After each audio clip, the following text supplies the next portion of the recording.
themselves. So, hello everyone, this is Mansi and welcome back to Brain Trainer where we learn English together.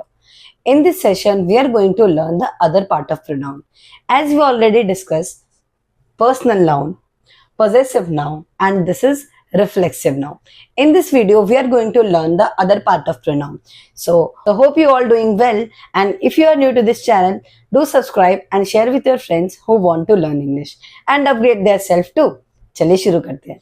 जैसे कि तो देखिए, जैसे कि आप सभी को पता है, ये सभी क्या है हमारे पास सब्जेक्ट, जिसमें ये दोनों फर्स्ट पर्सन है, फिर ये हमारे पास सेकंड पर्सन है और फिर यहाँ से लेके यहाँ तक हमारे पास थर्ड पर्सन है। तो याद रखेंगे ये सभी सब्जेक्ट किस तरीके से काम करते हैं।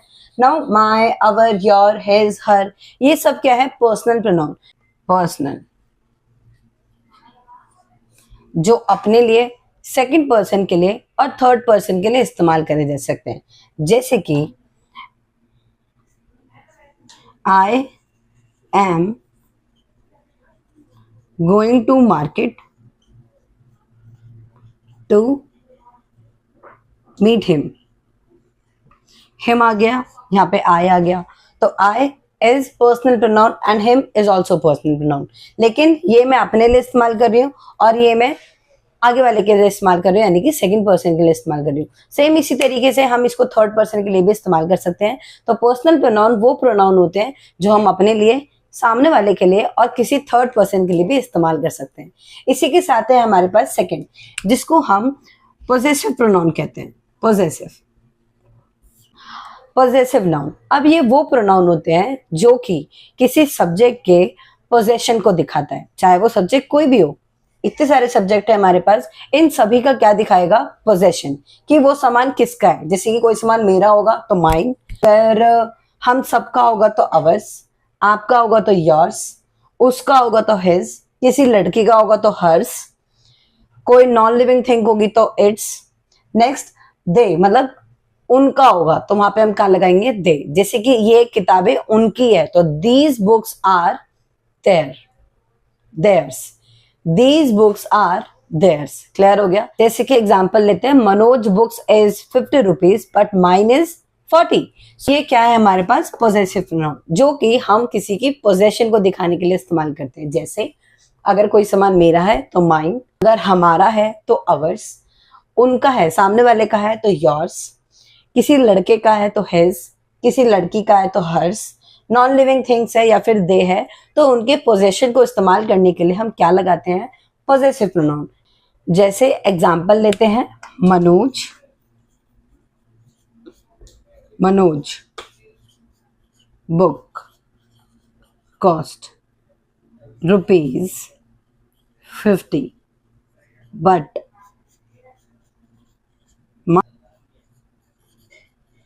Cost book ₹। क्लियर हो गया। तो यहाँ पे मनोज हमारा सब्जेक्ट है, जहां पे मैंने बताया कि मनोज की बुक तो 50 रुपए की है, लेकिन मेरी बुक कितने की है, मेरी बुक का कॉस्ट कितना है 40 रुपीज। सो डिफरेंस क्लियर हो गया होगा। आगे देखते हैं। अब है हमारे पास reflexive pronoun. And reflexive pronoun कोई भी काम होता है और उसका प्रभाव डायरेक्ट सब्जेक्ट पे पड़ रहा है, यानी कि उसका इम्पैक्ट डायरेक्ट सब्जेक्ट पे पड़ रहा है।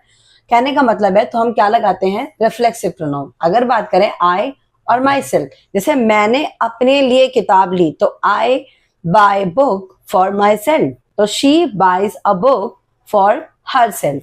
क्लियर हो रहा है। इसी तरीके से सभी प्रोनाउन का इस्तेमाल करेंगे। ये रिफ्लेक्सिव प्रोनाउन, जैसे myself, ourselves, yourself, अगर सिंगुलर है तो योर सेल्फ और अगर प्लूरल है तो योर सेल्फ्स। हिम सेल्फ किसी लड़के के लिए, हर सेल्फ लड़की के लिए, इट सेल्फ और देम सेल्फ। जैसे कि मैंने अभी एग्जांपल बताया था, he buy book for himself. Clear हो रहा है। चले आगे देखते हैं। शुरू करते हैं डेमोन्स्ट्रेटिव प्रोनाउन से। डेमोन्स्ट्रेटिव प्रोनाउन वो प्रोनाउन होते हैं जो किसी वस्तु या किसी ऑब्जेक्ट को बताता है कि ऑब्जेक्ट दूर है या पास है। इसको डेमोन्स्ट्रेटिव इसको डेमोन्स्ट्रेटिव प्रोनाउन कहते हैं। जैसे कि अगर मेरे पास कोई मार्कर है, जैसे अभी मेरे पास मार्कर है, तो हम क्या बोलेंगे, दिस इज मार्कर। लेकिन यही मार्कर अगर मैं दूर रख दूंगी तो उसको क्या कहा जाएगा, दैट इज मार्कर। तो याद रखना है, जो दिस और दैट होते हैं ये सिंगुलर के लिए यूज होते हैं, वहीं पे जो दीज और दोज होते हैं ये प्लूरल के लिए इस्तेमाल करते हैं। ऑलवेज रिमेंबर, दिस और दैट के साथ इज या वॉज ही आ सकता है, और दीज और दोज के साथ आर और वर ही आ सकता है, राइट। तो जब कभी भी आप सेंटेंस बनाएं, रिमेंबर कि दिस दैट के साथ इज या वॉज ही आएगा, और दीज और दोज के साथ आर और वर ही आएगा। जैसे कि अगर मैं एग्जांपल लूं, दिस और दीज, ये जो दो हैं हमारे पास, ये दो मतलब शो करते हैं कि कोई चीज हमारे पास है, नियर बाय में है। लेकिन दैट और दोज यानी कि क्या इंडिकेट कर रहा है कि कोई सामान हमसे क्या है, दूर है। तो जब कोई सामान हमसे दूर होगा तो हम क्या लगाएंगे उसमें, दैट और दोज, मतलब क्या होता है, सामान क्या है हमारे पास दूर। मैं ब्रैकेट लगा देती हूँ so that you can identify easily, right. ठीक है, इन दोनों में आगे देखो, दैट और दोज यानी कि कोई सामान क्या है, दूर है। लेकिन वहीं पे दीज, दिस और दैट क्या है, कोई सामान हमारे पास है। तो ये ऑलवेज रिमेंबर, अगर कोई सामान हमारे पास है और वो सामान सिंगुलर है तो हम क्या लगाएंगे, दिस। लेकिन यही सामान हमसे दूर है तो हम क्या लगाएंगे यहाँ पे, दैट।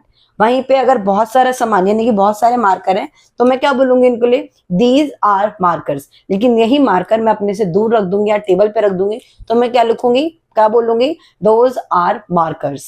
याद रखना, जो दीज है और दोज है, प्लूरल ऑब्जेक्ट इनके साथ आना चाहिए, वहीं पे दिस और दैट जो है उनके साथ सिंगुलर ऑब्जेक्ट आना चाहिए। ठीक है, आगे देखें इंट्रोगेटिव प्रोनाउन। तो इंट्रोगेटिव प्रोनाउन वो प्रोनाउन होते हैं जो क्वेश्चंस बनाते हैं, जैसे कि हमेशा सब्जेक्ट के आगे लगेंगे। हम इनसे कई तरीके के सेंटेंस बना सकते हैं, जैसे व्हाट इज योर नेम, ठीक है, और हुज बुक इज दिस, या फिर वेयर आर यू गोइंग। बहुत सारे सेंटेंस हैं हमारे पास जो कि इंट्रोगेटिव प्रोनाउन होते हैं। और इंट्रोगेटिव प्रोनाउन का मतलब ही क्या होता है, जिनको हम क्वेश्चंस के लिए इस्तेमाल करते हैं उनको क्या कहा जाएगा, इंट्रोगेटिव प्रोनाउन। सभी को आप आसानी से पढ़ सकते हो और होप आप सभी ने पढ़ा भी हो। अगर नहीं भी पढ़ा तो please let me know in the comment, तो मैं आपको एक पर्सनली एक वीडियो इस पे बना के दिखाऊंगी। रिलेटिव प्रोनाउन वो होता है जो नाउन और प्रोनाउन के रिलेशन को बताता है, और इन शॉर्ट हम कह सकते हैं किसी दो सेंटेंस को जोड़ने का काम करता है। जैसे कि अगर मैं आपको एग्जांपल दूं कि she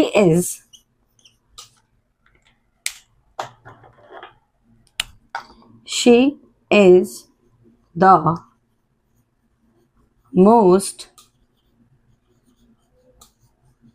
beautiful girl that I have never seen, right.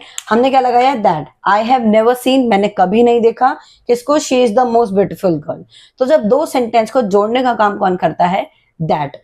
यहीं पे इसी के साथ ये सभी किस तरीके से यूज होते हैं, रिलेटिव प्रोनाउन की तरह यूज होते हैं। तो होप आपको प्रोनाउन समझ आ गया होगा। And if you want a long video then please let me know in the comment, I will explain each and every topic in my single video.